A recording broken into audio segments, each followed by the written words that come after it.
Teis, I am so excited to have you on an N of One because you and I have got to work together. So often I Yeah. get you folks who I know professionally and we've been, together for years and all these sorts of things, but you and I got to actually work together at Frog in a really intense way. Welcome to the show. Thank you. No, it was one of the highlights of my career, Matt. So thank you for inviting me to your show. It was such a great accident too, because I didn't know that you were there. And Uh-huh. they were sort of like, they're going to hire this chief behavioral officer to like do behavioral science. And I was like, wait a minute, you have a guy who came from Ideas 42. He probably knows some of what he's doing. And so it's such a happy accident that we got to do stuff together, which I've Yeah. loved. Yeah. But we're fast forwarding, man. That's not how this is supposed to go. So as you know, here on an N of One, we're going to start at the beginning because we want to see your individual, unique winding path, and you do have kind of a unique path. So let's talk about it. First Don't of we all, all? everyone who's watching the video version of this, it is very important you realize that Tice is actually a giant, right? The first time I met him, I was like, "Oh my God, you're way taller than I thought you were." Were you like a giant 7-year-old as well? No, I was not. I was not a giant. I was probably, I mean, I was in the upper half of my class, but I was never the like bean sprout kid that like was the tallest of everybody. So I just like kept growing into college and like slightly thereafter. So it's just like slowly like added to my height. I also love that in what is also an audio format, you still chose to highlight the fact that this person who is speaking now is very tall, just so everybody is aware. Is So very yeah, well. I think this is important because if we're going to go back to 7-year-old Tice, and I want to hear a little bit about your dreams at the time and where you thought you were going and what was interesting to you as a kid. If you were half a foot taller than everybody else, that may I think I'm going to be a basketball player. I think I'm going to that may influence how people see you and how you see your opportunities in the world. So it's my important to know that as a giant now, you were not a giant then. So what no. was 7-year-old Tice into? Like if I had said, "All right, Tice, what are you going to be in the future?" What would 7-year-old Tice have told me? It's funny, Matt. I have really enjoyed this podcast, and in preparation for this interview, just like speed ran, like 2 or 3 episodes. And so I've heard you ask this question for past guests, and so I started reflecting on it because I was like, the conversation's going to go somewhere else, but I know he's going to start here, so let me have a good answer for this.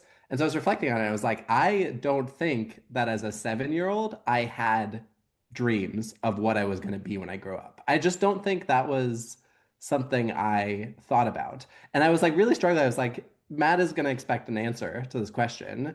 And so I want to give him an answer. And so I called my parents last night and was like, hey, when I was 7, do you have any, or 7 or 8, do you have any recollection of like who I wanted to be, what I wanted to be when I grew up? And they were like, no, I don't think you thought about that. And so I think truly, as like 7-year-old Tice is very aligned with like adult Tice in that like 7-year-old Tice was like focused on the now, like focused on like playing, focused on like being in the moment, and like didn't spend time dreaming or worrying about like what adult Tice was going to get up to because there was enough like interesting things to like draw attention right now. And that's truly how I feel like throughout like education, career, etc. is like I'm like immersed, excited about the thing that I'm learning, excited about the thing that I'm engaged in right now, can like maybe see one step ahead, but like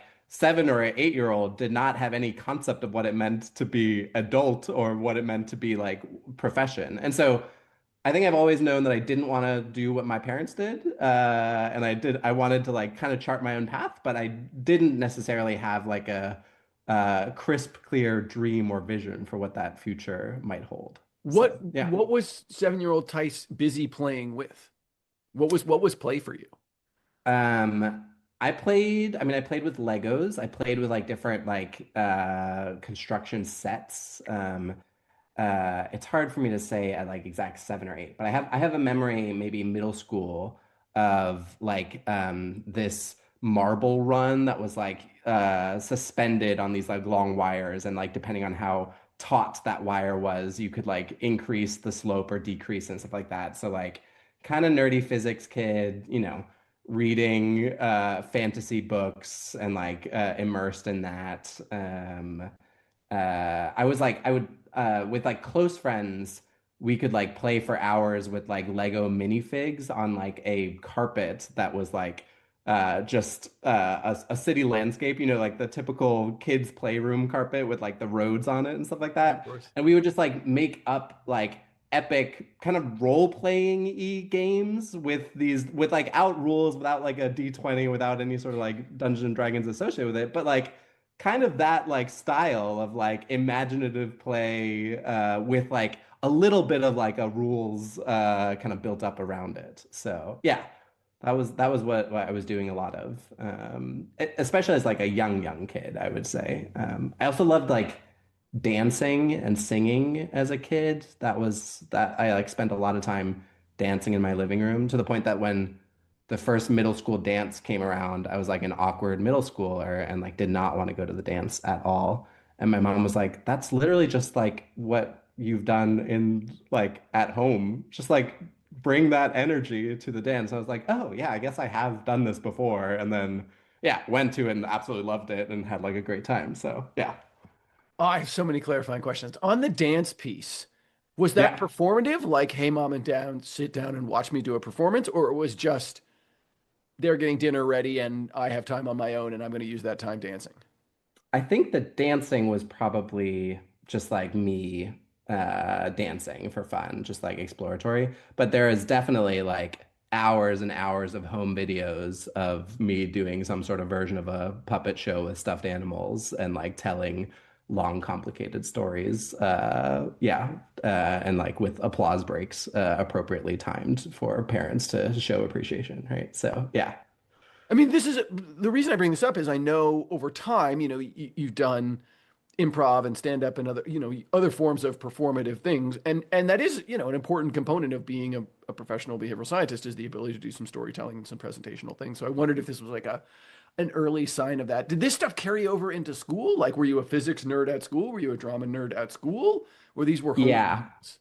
Yep. Especially, I mean, I was like in the advanced math program from like, I don't know, seventh grade onwards, to the point that I was taking multivariate calculus my senior year of high school. And so, yeah, was like, yeah, kind of in an accelerated, really interesting, cool opportunities for like math and sciences.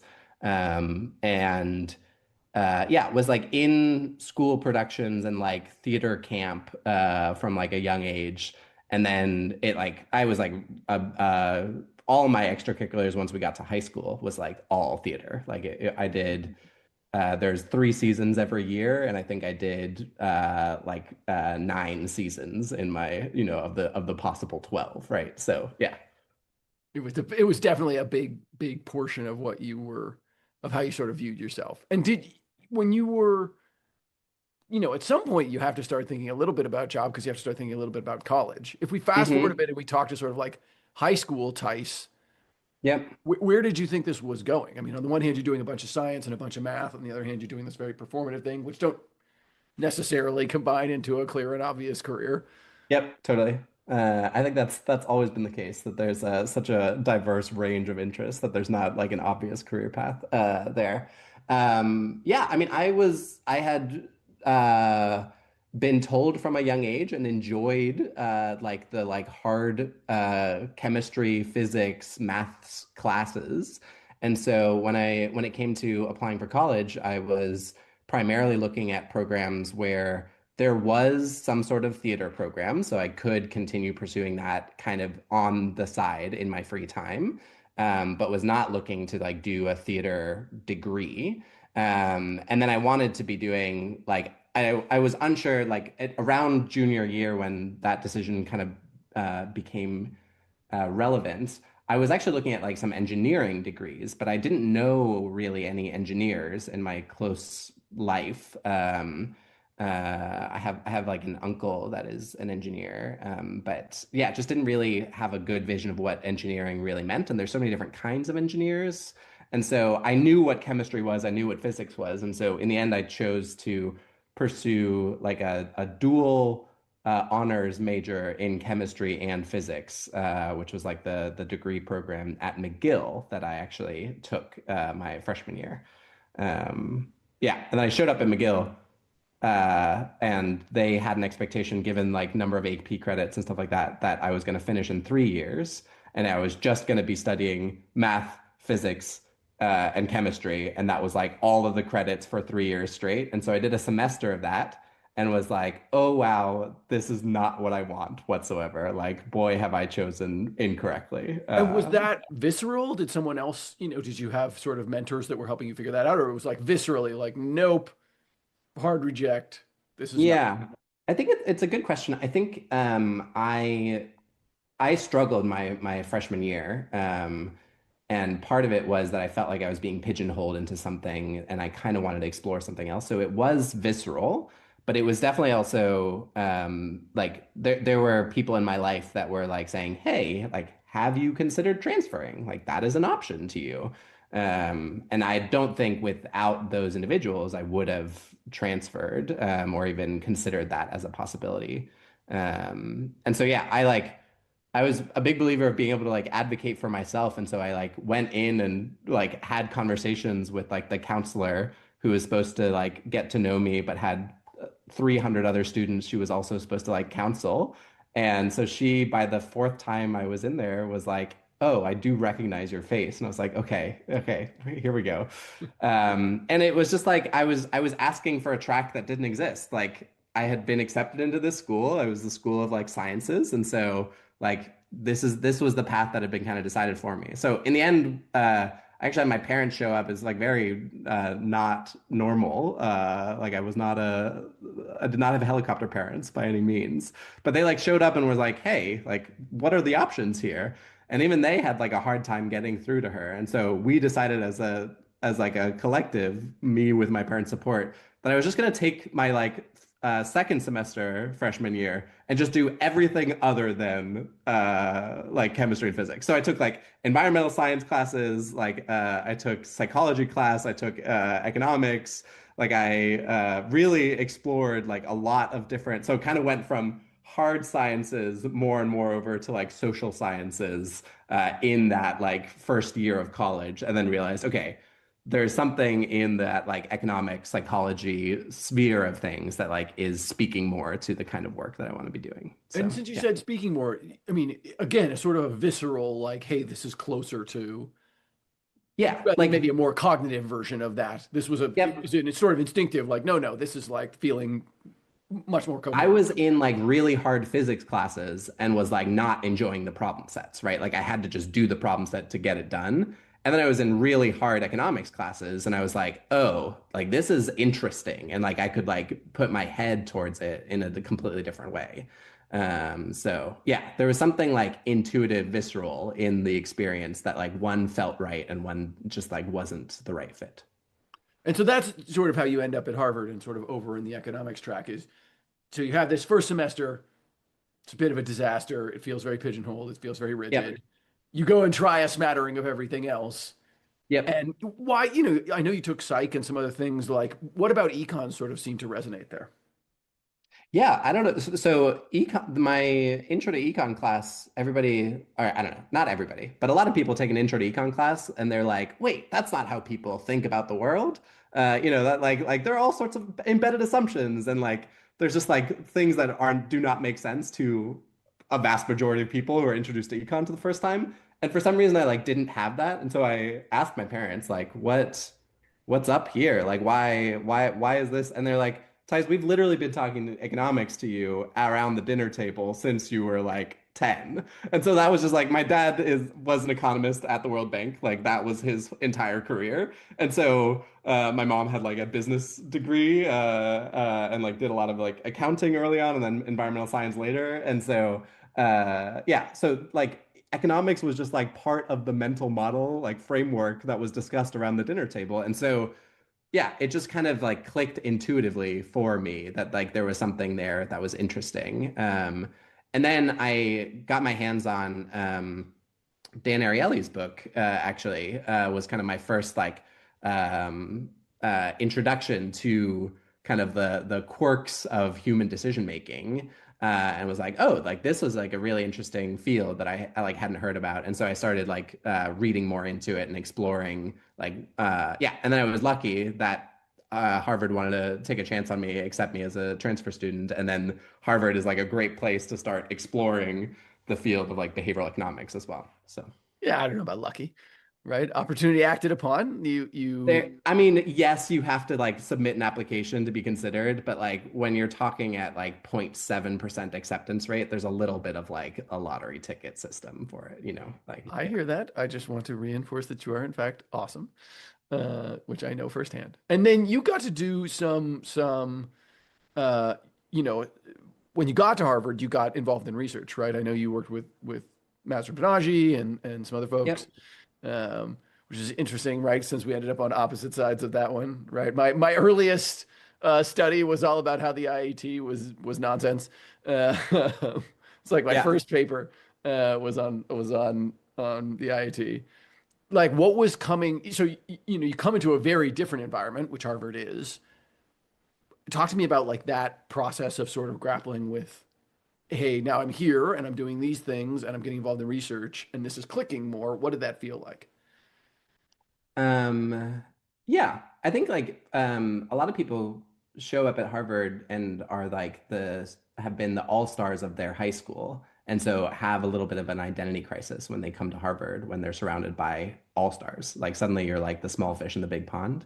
Hmm. Um, and what actually happened for me is like I similar to my height, like I was never the tallest kid in the room and I was never the smartest kid in the room, I felt like. But like I was surrounded by really smart people and felt like my potential was like to like always be up there to like try to be in that echelon. And so Harvard kind of clicked for me in that way that it was like really cool to be surrounded by like wildly impressive people who could do things that I could never do and then just be like inspired by them and therefore just try to be the best self that I could be. And so there was something empowering and cool about just like Harvard as an environment. And then some people feel like they get lost in the system of Harvard, but I will say that there was like way more supports for me coming in from like my previous experience. And so there was like lots, like I truly felt like way more taken care of and like personalized touch at Harvard as well. So like I just felt like I had the experience like set me up for success within that. Like it just was like a little bit better of a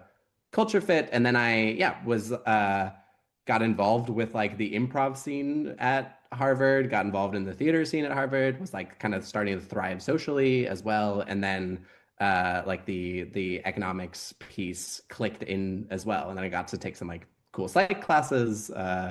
And almost ended with like a psych minor, but decided, you know, I didn't want to take a normal psychology, and so didn't end up with the like a piece of paper on that. So But yeah. talk to me about like, I mean, Banaji is a pretty classically a social psychologist, not an economist. Like, how did you end up like RAing over in a lab that like, Yeah, I was interested in I didn't know what to do my summer after sophomore year. And so was like, let me get a little bit of like experience in something, economics, psychology, something, like see what labs are looking. And I had some housing because I was part of the Harvard summer theater program. And so I had like really cheap housing, so I just needed to find a job that would like cover the very minimum there. And so then I worked at a couple different psych labs and just kind of got exposed to that, but was like very much just the RA doing like, you know, data cleaning and some of the like very basic analysis kind of stuff. And so yes, got a sense of it there, but also got the sense that like, you know, I was involved insofar as it like developed skills and I was learning new things, but I wasn't like intrinsically being like, wow, this topic is like exactly up my alley. This is what I want to dedicate my life to. It was more like, okay, like you're doing interesting th stuff. Like, yeah, sure. I mean, I later worked with Todd Rogers and some of his like folks in the Kennedy School. And like that was like a little bit more closely aligned with like where like my interests in like economics and psychology kind of landed. So yeah, was super thrilled and excited about the experience at Banaji, but like in the end, it's been like a very little like it was helpful in getting some of that experience and some of that data analysis and like seeing behind the scenes of like how do you do that kind of academic research, but has like had a relatively small imprint on my life, especially reflecting back, the 12 years or whatever it's been now. So Yeah, yeah. and there's some alternative universe where you really do love that, and it kind of leads you down more like the PhD psychology track, Yeah. right? Instead, you sort of got it and it was like, cool, this is cool. It's probably not what I want to do forever, but this is like an interesting Yep. intellectual endeavor that people are engaged in. And then you end up, I mean, you're at Ideas 42 as a summer intern, right? Yeah. How did that come about? I took my junior year, I took a class taught by Sendel Mullainathan that was about behavioral design. And so essentially, he taught the methodology that Ideas 42 used. And he is one of the founders of Ideas 42. And so I went up to him, I kind of begged him to be in the class. He like put me in the class. And then at the end of the semester, I was like, hey, I loved this. This was really cool. How do I do this as a job? And he was like, well, you do an internship at Ideas for You. Like, let me recommend you to the people. Like, I'm not involved in the hiring decision, but when the founder of the company recommends you to like be considered, like they take an extra look at your job application and you get an opportunity there. But So you yeah, had some, I mean, clearly at this point, you've got some instinct that this yeah, might be yep. something you want because you're begging to be in this class. Like, what about the class is sort of telling you, oh yeah, this is like the direction. It's a good question. I think like I've always had like a little bit of that applied bent to it. Like I care about people. I care about like changing people's real lives. Like I loved school and I was like good in school, but I did not like I was very rarely interested in pursuing knowledge for the sake of pursuing knowledge. Like I was kind of interested in like the more applied angle that this was bringing. And like that's what kind of got me interested in behavioral economics in general was like these weird quirks in human psychology that like how do we understand that and like some cool anecdotes that like people were able to like tell and then you're like okay like how do I engage with this like this is weird and interesting and human and like applied and so when there was a class that was just like we do this I was like yeah that's what I want to take and then I got in there and was like I like did a project on how to help people journal more or something like that, right? And like design like better ways of journaling. So I had to interview people about their journaling habits and stuff like that. And then suddenly like got a sense of what that like felt like in this kind of fake project that was over the course of a semester was like, this is kind of cool. This is really interesting. And then yeah, got like a formal training from the guy who like developed the methodology that Ideas 42 use that like most people who come in the door at Ideas 42 have not received that kind of training, right? And so then like I had that little bit of like insider knowledge that then allowed me to like keep learning and like have that accelerator growth that I personally felt in my like 5 years at Ideas 42, which was just like one of the best like yeah possible like first jobs out of college and like started with an internship um my like junior year and then became a full-time offer to then do that after school so yeah. And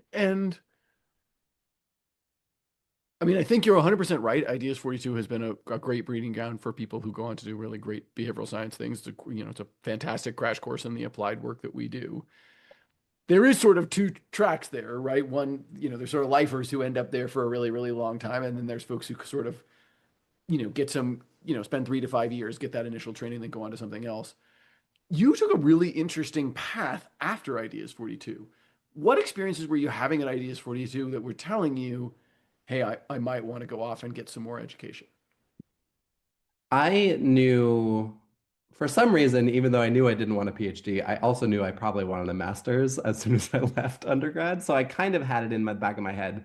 I love school. And so it was like, how cool would it be to get a master's? But I didn't know what my master's should be in. And so that's a terrible time to get a master's. If you don't know what to study, I am a firm believer of go get some work experience and figure out what that looks like. And so I think when I started Ideas for I was like, let me do my master's before I get too old. And so maybe I do it in 2 years or something like that. I kind of had that as a mental model. And then 2 years rolled around and I was like, wow, I am learning a lot. I'm growing. I am loving this. I'm like, have amazing mentors, like really cool projects I get to work on, getting like increasing responsibility. Like, yeah, just like really wild, cool growth trajectory. And so I was able to like continue to like year after year be like, this is exciting. I'm learning, I'm learning, I'm learning. And then around year 4 of that, I was like, okay, I feel that growth trajectory start to flatten out. And I was in that, had now reached that point where you're like in that tricky middle ground where you're like leading projects, but you're not quite at like personnel management fully yet. So I had like one or two people that I was like who had just joined that I was like starting to mentor and starting to actually be a people manager for. But like the jump was to like vice president next in that titling. And suddenly there was like more like applying to grants and trying to like win work and like define projects and stuff like that. And I was actually just really enjoying the craft at that point in time. And so I then had time to be like, okay, now might be the time to like start growing because either I have to learn this new skill set that is a little bit different, not quite the craft, just like a different level of responsibility. And so yeah, I happened to kind of be feeling that at the same time as some other folks that had like started around the same year that I had. And so we kind of held each other accountable to like start looking into what schools were possible. And there I was bouncing between like an MBA kind of education to kind of like help me think more strategically and help transition maybe from public sector into more private sector. And then as I looked at like the process of that Ideas 42 goes through, like the things that really I enjoyed were what they called diagnosis, which was like field research to better understand what is happening in contextually, not just like applying knowledge from behavioral science, but like really getting in there, like doing cool interview work, that synthesis, that like deep qualitative research, and the design work, and specifically like coming up with what the intervention should be. And I worked on like really big systems level challenges that like didn't have a nudge as like the thing that we were developing. It had like a curriculum that we were developing or like a completely new service flow, for healthcare and stuff like that. And so I looked at what that meant and I was like, maybe like I need to look at design schools because that's like a skill set that I'm excited about. And so yeah, so I was kind of looking at like MBAs for like more of a strategy, more of a private sector bent, or design schools. And I felt like neither one was like the right fit. Like I kind of liked the MBA, like strategic high level thinking, and didn't want to like go to a design school and just get like really embedded in the craft. But I also missed some of the like designy like feel in that. And so I ended up finding just like the absolute perfect program for me, which was the Integrated Design and Management program at MIT, which is like just the intersection of those two. Like I got to take MBA, like business school classes, and I got to like get immersed in human-centered design, like truly. And then I got to like be the like the kid who knew a lot about behavioral science, and so like bring that as like an added skill set to it. That was like really cool. And so yeah, I was taking like aerospace engineering classes and like systems thinking engineering classes, and then also like entrepreneurship and innovation classes from the business school. And so yeah, that was like in the end I like bounced back and forth between those two. I was like, I need to find something that like sits in between there, and then found like one of the few programs that like do that really, really well. Yeah. And so that feels sort of thematic, right? If we look at young Tice, who has a variety of interests, very now focused, right? Sort of, is taking theater and, hardcore math, uh, and then goes to college, gets pigeonholed and goes, hey, I mean, thematically, a lot of this has been, hey, how do I find these intersectional places where there's an Yep. opportunity to bring things that I love together without sort of ending up splitting off into like, well, I'm gonna go be Mazar Banaji's, protege and do social psych, academic, really narrow, Yep. academia pushes you to, you know, Mazarin's had a 40-year career on Yeah, this totally. very narrow slice of human Yep. of human behavior. You're sort of resisting that throughout. And so it sounds like the MIT program was more of this sort of like, hey, here's a chance to bring things convergently together. Yeah, I enjoy interdisciplinary approaches in general, and kind of not there being one way to go about solving a problem, but like many different ways, and we find the one that is best fit. Um, and then I also have this like intrinsic, just like deep desire to have doors stay open, which is like I think very human. But some people like find their thing and get like really excited about it, and I've just never been that kind of person. Like I guess I have been like, but it's always like the thing I've been interested in is like a few doors at a time, and so I'm always like kind of keeping a few doors open every step of the way, right? For So sure. yeah. And so then, you go through the MIT program. I know where you went next, but before we talk about that, like what felt like optionality coming out of MIT? I Um, mean, I wanted to really delve into design as like the skill set I wanted to like develop out. The MIT program helped me not only like master some of that craft and like expand my thinking in kind of the more systems thinking and then also innovation entrepreneurship. But also just help me like learn the language and how to translate all of the crazy stuff I'd been doing at Ideas 42 into the language of business, into the language of design, and like be able to like yeah make that. I mean, because you only can learn so much in a 2-year master's program, and so like a lot of the skills that I ended up bringing to my next thing was based on the stuff that I developed ahead of time beforehand, and like MIT was a really great way of like expanding horizons, like exploring different things, exploring cool new passions and like game design and other things like that too, that like allowed me to like, yeah, just like test new approaches out. But then I kind of was interested in doing something within like the innovation space in the design space. And so that those were the kinds of roles that I was like looking for. And then some of them had more of a, business MBA strategy bent to it, and some of them had more of like a design craft kind of bent to it. So I was kind of applying to a pretty wide swath of different options at that point. and so you hadn't ended, so you end up at Frog with me next, but Yep. but were there other places? Are there other alternative universes where you end up somewhere else, and what do those kind of look like? Um, so I was between going to MIT and going to a really cool program out of Carnegie Mellon, which was all about entertainment technology. And so that is like game design, video game design, like interactive museum exhibits, like children's play kind of focus. Like they have collaborations with Pixar and like Disney's like their um, Imagineers. yeah, Imagineers, exactly. And so there was still part of me that was like, hey, could I maybe be designing playgrounds or maybe be designing like museum exhibits?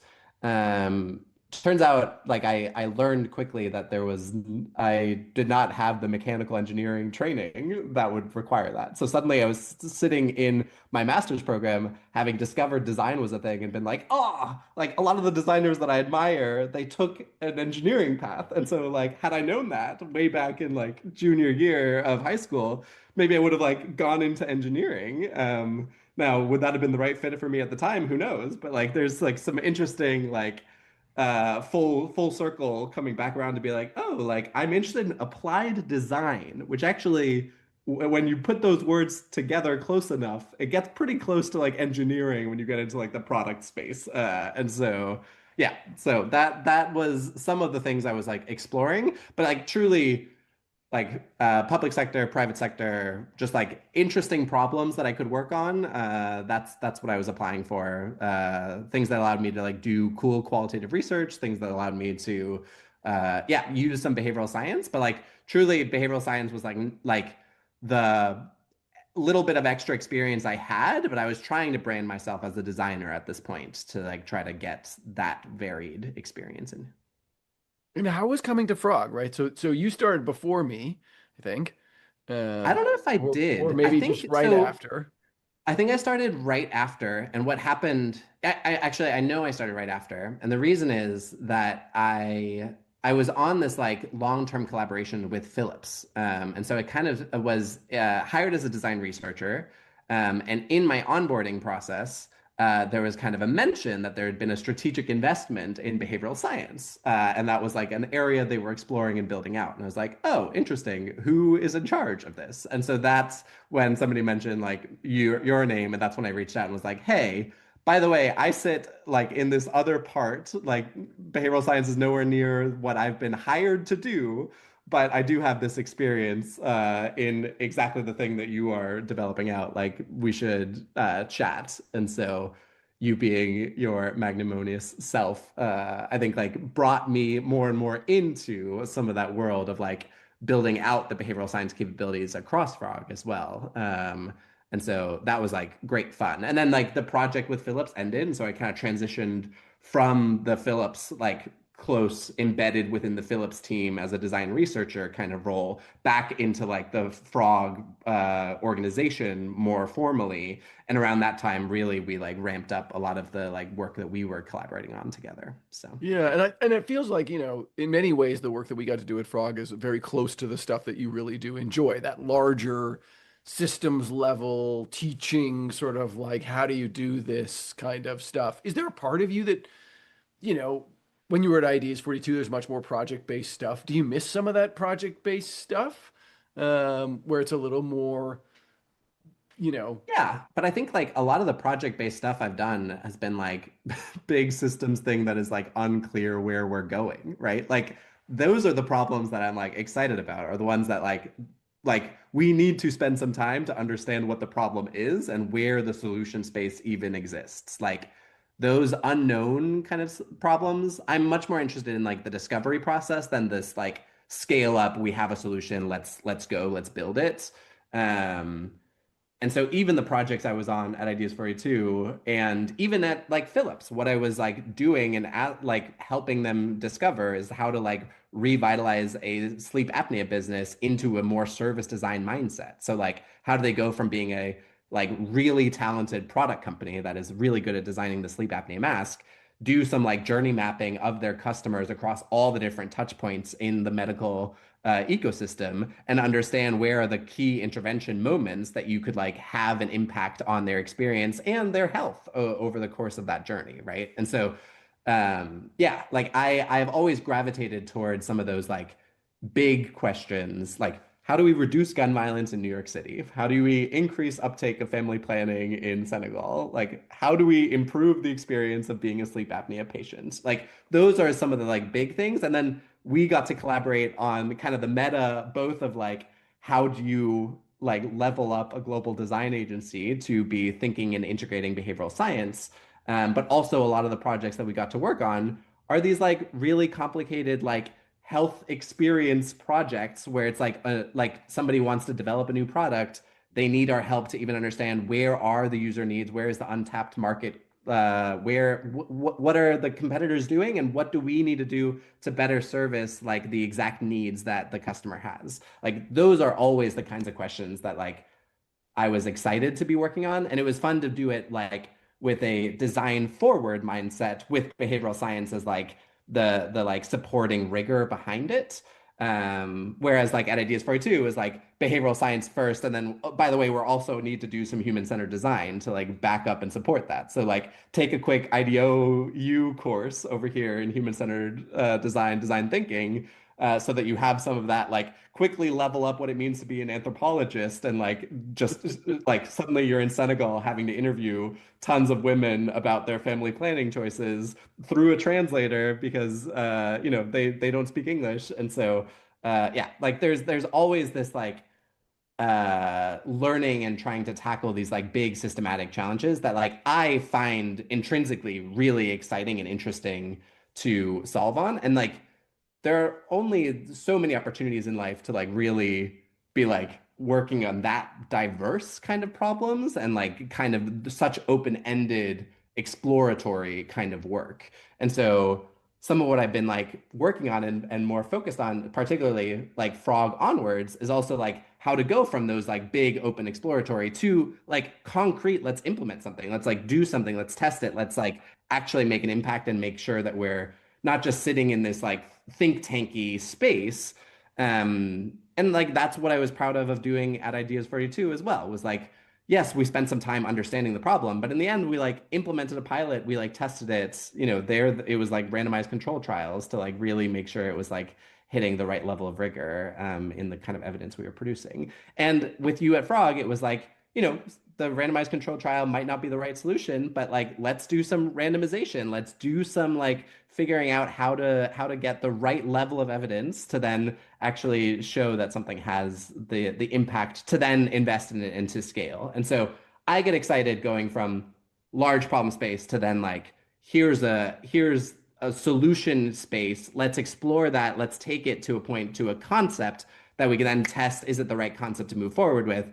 And then I love working with people who are really talented at like that optimization problem once we have like a concept clarified, it is moving in the right direction. Like I like being in a position where I can like hand off some of those and help other teams accelerate on those. And you do see a little bit of that, I leave Frog after they won't release gender data. You sort of take over the work that I've been doing, keep it going. I think you do a great job of that. And then you go over to OPM, Yeah, which is a real, they're things are getting launched, like stuff is happening. It's, yeah, Frog, yeah, very, you get the check whether they launch it or not, right? At a design agency. Not so with the government, right? Like you gotta, it needs to happen in a very different way. Talk to me about, you've moved back and Ideas 42 kind of straddles the line, but it tends to be more NGO, yep, sort of governmental side. You go to Frog, which tends to be more, it's not that they don't do no NGO work, but it tends to be for profit, it tends to be sort yep. of, private company. Talk to me about choosing OPM and what felt good about the lab at OPM, and then, transitioning into an actual government role, which has its own, at a very particular time in American history.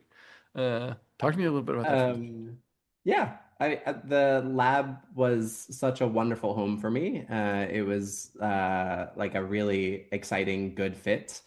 Um, yeah, their mandate is obviously to like help improve the experience of American citizens and how the U.S. government like services all of the diverse needs for those citizens. And that means I was sitting at OPM, which is the Office of Personnel Management, which is like the HR department of the government. But we did very little HR. Like we collaborated with the Office of Personnel Management to help improve retirement services and like how you service that. But we also worked with Veterans Affairs. We worked with FEMA. We worked with Millennium Challenge Corporation. Like there was lots of different kind of projects that I got the chance to like work on and be a part of that were just focused on how to improve services to the American public. And so, yeah, deeply meaningful, very exciting work. I it was like a chance to kind of I got paid to teach as well, like which was like really cool. Like we did a lot of teaching at Frog, but it was kind of, off the side of our desk at times. Like we were focused on the project work. But the lab's mandate was to like improve the government's ability to use human-centered design methods. And so part of what our value was to do like education programs for public officials as well. And so we did quite a bit. I developed courses and taught courses in service design and human-centered design with some behavioral science components there as well. But then also got to do like really interesting field research at FEMA and like learn how like a disaster recovery center could be more effective in actually meeting the needs of folks who have been hit by yeah a disaster like a hurricane. And so yeah, it was like tangible, like you need to like create some sort of value, but we had a really interesting funding model, which we don't need to get into. It's like kind of nerdy and like government, bureaucracy elements, but where we really got to like partner with a wide range of people who like had a pot of money to solve a specific problem, brought us in to like level up their team's ability to like be more effective in their role, and then also like serve the American public as well. And so that was like a really exciting, really cool organization, really cool opportunity. And then Trump got elected. And Doge came in and decided that did not want to invest in the American public. And so my politics on this matter are quite obvious. But yeah, and my wife at the time was working at USAID, and so suddenly we went from like really meaningful career defining opportunities in like some of the safest career moves you could possibly make, doing really interesting work, to suddenly looking at from two income household to zero income household, with Doge making cuts across the federal government. And so, yeah, like before we get into the depressing nature of our world today, like super meaningful, super interesting work, like a cool opportunity to like keep leveling up my teaching skills and then also be working on like big complex problems, like how do you integrate behavioral science and human-centered design into economically driven Millennium Challenge Corporation like development projects that are primarily focused on like we give you bridge, now you have bridge. Like we have like there's like a specific like big economic investment that just makes sense on the economics paper and and then you just need to make sure, okay, do people want that bridge? Is it going the right place? Like, have we thought about like how this bridge is being used? And so like bringing some of that skill sets to the people who are driving that project, both from like the highest levels of government all the way down to like the partner and how do you select good implementing partners to like make sure that these projects are actually taking into account local perspectives and stuff like that. So yeah, some really cool, again, systems level thinking that then also has like a direct line to you can feel that you're making an impact on a specific individual who is experiencing this. So yeah. Yeah, and I mean, one of the things that's happened from Ideas 42 to Frog to OPM is they're all sort of, for lack of a better word, portfolio versions of this, right? You're doing a lot of projects, there's a lot of heterogeneity, as opposed to like going to Google and working on Fitbit and like having a very specific thing.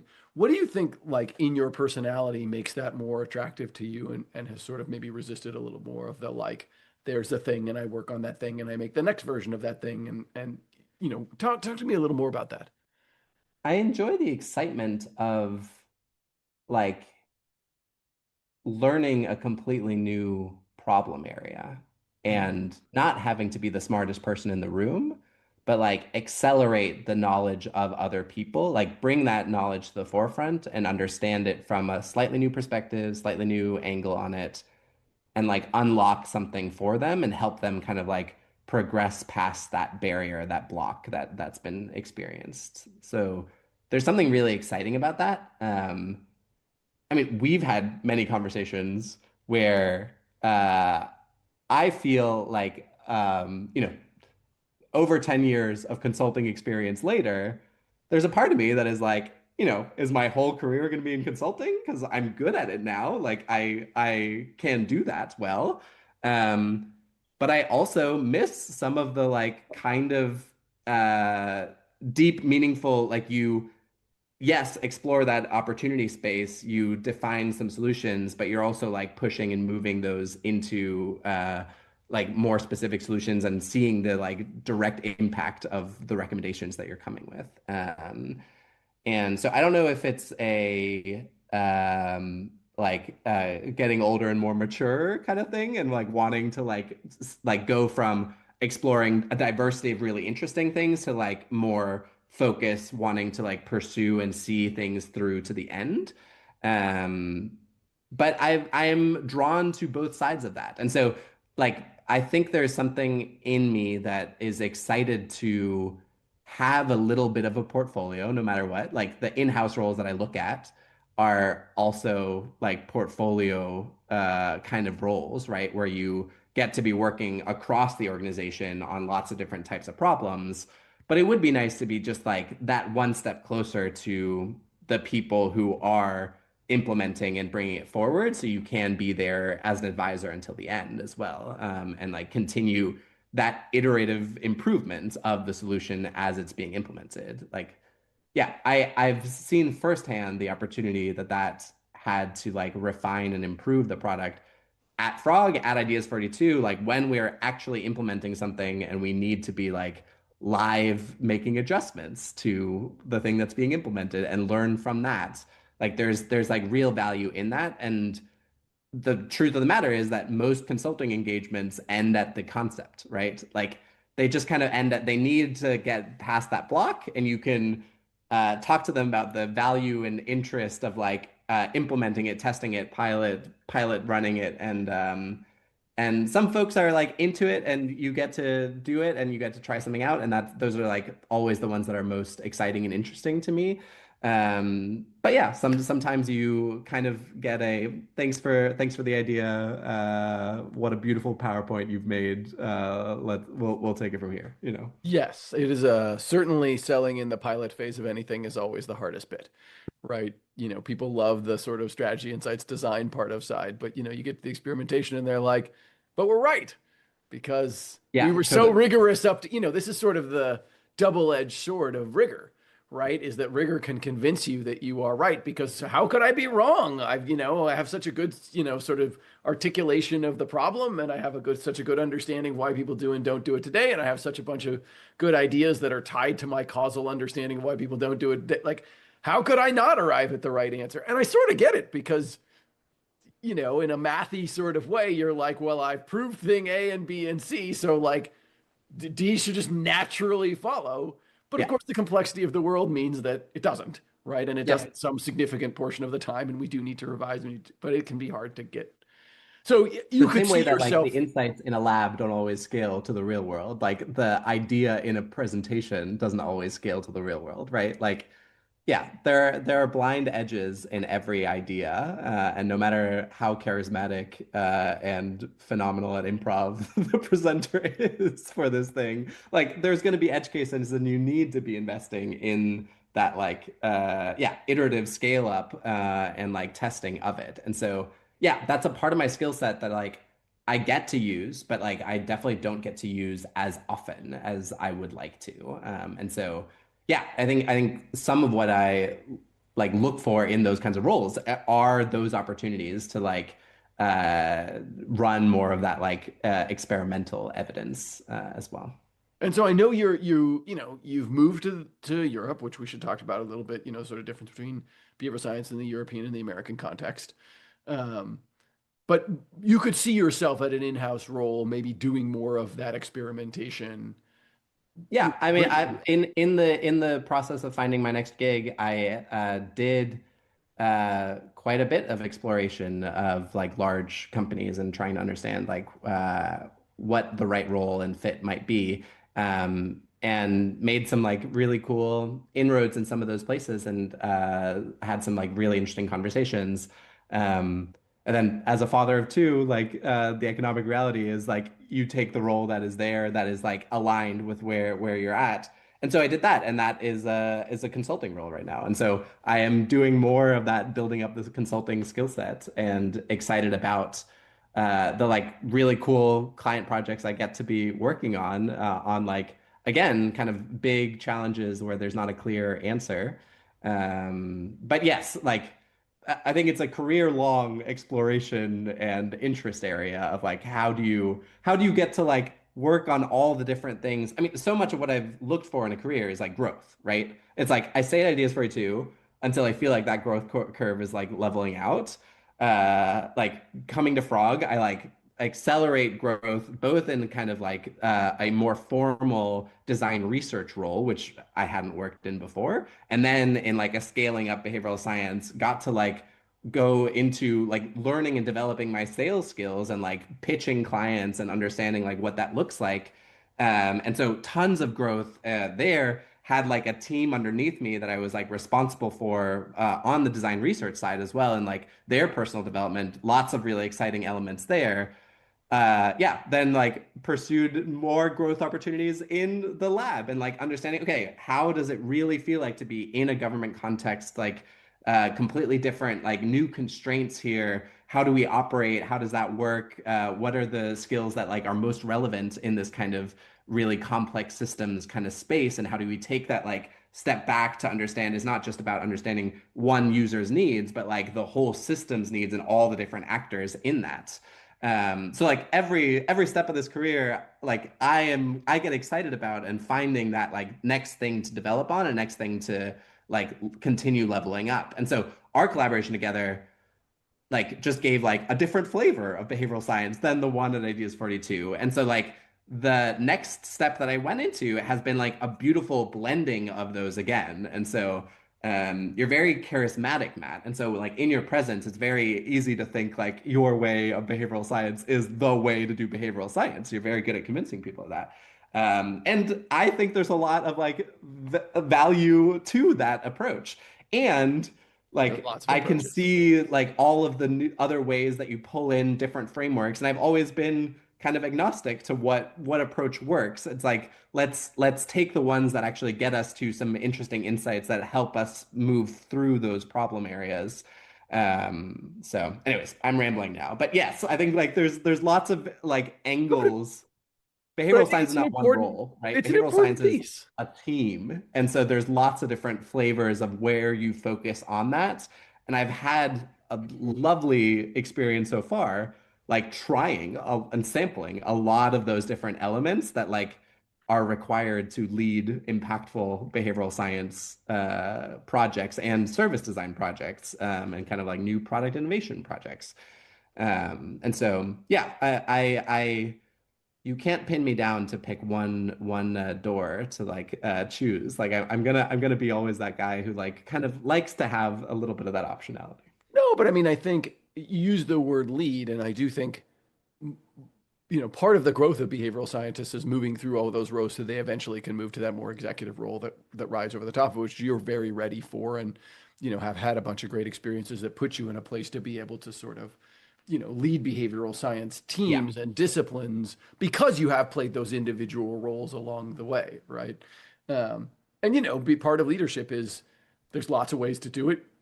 You got to kind of pick one so that everybody is able to do that in a, you don't spend all of your time trying to pick a framework every single time, yeah, right? totally. I think there's a, as you know, I teach a lot, right? I just was lecturing in Columbia yesterday, and I always lead with like, hey, I'm going to teach you the way that I do this thing. There are lots of ways to do this thing, but it's sort of like a martial art. You can't come in and be like, I'm going to teach you all of the martial arts. Then you got Yeah, to be that makes like, all sense. right, I'm going to teach you a martial art, Yep, which will make it easier for you to then learn the adjacent martial art and the adjacent martial art and if I teach you yeah, how to punch totally. right, and other people have different philosophies of punching, but they're relatively the same because physics is relatively the same. I mean, it would be one of the things that's great about behavioral scientists because it relies on something true and repeatable about humans and predictable about humans, right? Then we should come up with relatively aligned sort of methodologies for doing this thing. Minor differences, but like Yeah, relatively aligned methodologies. And that tells us that's convergent validity that actually we're tapping into something very real about how people behave and about how people do things, right? totally. So that diversity, that convergent diversity, I think actually ends up being a strength of the field when we let it, right? When we let it become a distraction and we all debate what is the right way to do this and like that's not particularly useful. And those are probably the least interesting Yep. debates to me. We did a special episode of one with Jared and a bunch of other folks talking about because he did that great sort of ranking of like, Yeah, I was on that episode. yeah, I So yeah, know. And so that's I'm like, that I think the sort of culmination of that episode was like, yeah, they're all fine. yeah. Right? Like, Choose the and one this that kind of floats your boat in that moment, like gets you closer to the answer you need. Yeah. 100% that is reactive to the environment that you're in. And it sounds like, potentially one day that's going to be an in-house environment for you where you're leading a team and, are the global head of behavioral science and sort of doing a thing somewhere. Might be a potential future for you. And I look forward to seeing what that future is. I know that you are over in Europe right now. You've got two little ones, right? Yeah, Um, we have family on both sides of the Atlantic. So yeah. there's always a Um, little bit of a push-pull.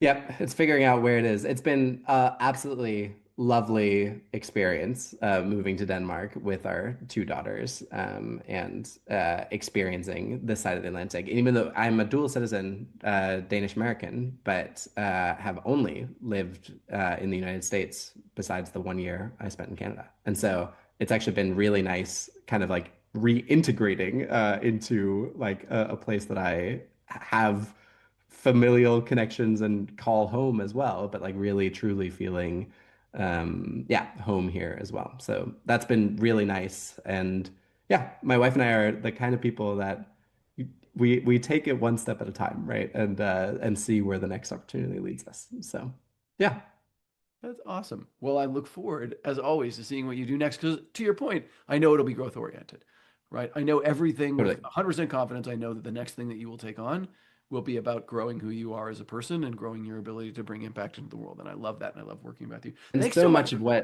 I've like been looking for since we work together is also finding that next kind of like opportunity that gets me to show craft, level up craft, build craft in an organization, but also like lead from the front. Like I don't need to be the one on the front lines implementing it all the time, but like I would be lying as well if I just wanted to be sitting behind a desk, not in the craft at all, right? So finding that like role that allows me to level up the skills in others, build that team around me, and like help existing teams like just accelerate and become more effective.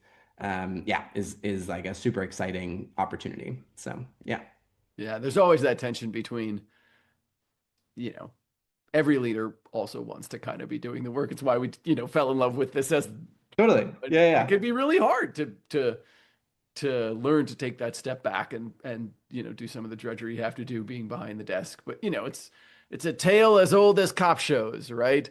Don't chain me to a desk. I want to be out on the streets. Uh, Tice, Well, it's thanks nice. so much It's for. nice being your buddy cop for the time we were at Frog together. Yeah, So but there'll always be a sequel. This is any cop movie show tells you, it'll come up again. Uh, Thanks so much for coming and sharing your story. I do think that you bring a unique perspective, especially your willingness, I think, to say, "Hey, I'm leveling off and I need to move on," not just for economic reasons, not just because like I'm not growing in title or I'm not growing in whatever, but I am not growing, right, as a yeah, person. totally.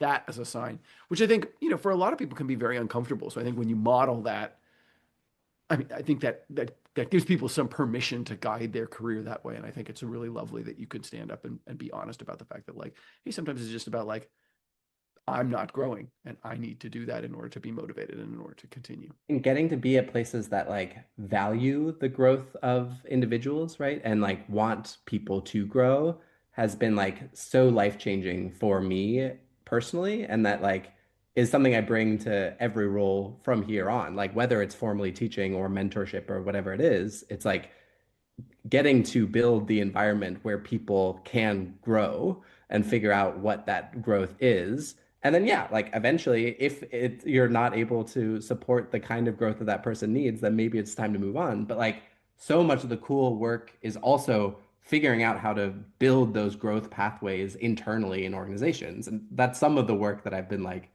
yeah, focused on now. We could keep talking forever. You're trying to wrap this up, so but yeah, there's like cool stuff in like specifically the area of like how do you create the situation, the structures for growth as well, because that's not just like an accident that happens or like an individual, right? There's like a system behind that that supports the kind of environment that enables people to grow. So I'll let you do your nice Sounds like a good special episode, Tice. Coming soon on an N of one.